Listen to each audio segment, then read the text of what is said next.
High, তোমরা সবাই কেমন আছো? আমি মেঘা আবারও চলে এসেছি একটা মিনি ভিডিও নিয়ে। সকাল সকাল ঘুম থেকে তো উঠে পড়েছিলাম, কিন্তু চোখ খুলে রাখতে গেলে খুব কষ্ট হচ্ছিল।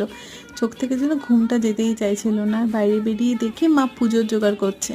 কারণ দিনটা ছিল গুরু পূর্ণিমা, তাই মাকে দেখে আমিও ঝটপট স্নান সেরে এসে মার হাতে হাতে ঠাকুরের ভোগ বানিয়ে দিচ্ছিলাম। এখানে মা লুচি আর সুজিরই আয়োজন করেছিল। প্রত্যেক বছর এই দিনে মা কিছু না কিছু ভোগ দেয় ঠাকুরকে, তাই সেটা আমি বানিয়েই দিচ্ছিলাম। আর তারপর পুজো কমপ্লিট হয়ে যাওয়ার পর সবাইকে ভোগের জন্য প্রসাদ বেড়ে দিয়েছিলাম। আর তারপর বিকেলবেলা চলে গেছিলাম সেদিন যে ক্লাস ভিডিওটা করাতে। আমি আপলোড করেছিলাম, অনেকে আমাকে জানতে চেয়েছিলে যে এই অ্যাড্রেসটা ঠিক কোথায়, যেটা আমি আগের ভিডিওতে তোমাদেরকে বলতে পারিনি। এটা হচ্ছে পেছনে আমার দোলতলা, আর দোলতলা থেকে সোজা এয়ারপোর্ট 1 নম্বরের দিকে যাওয়ার জায়গায় এই আপনালয় কমপ্লেক্সটার ঠিক অপোজিটে।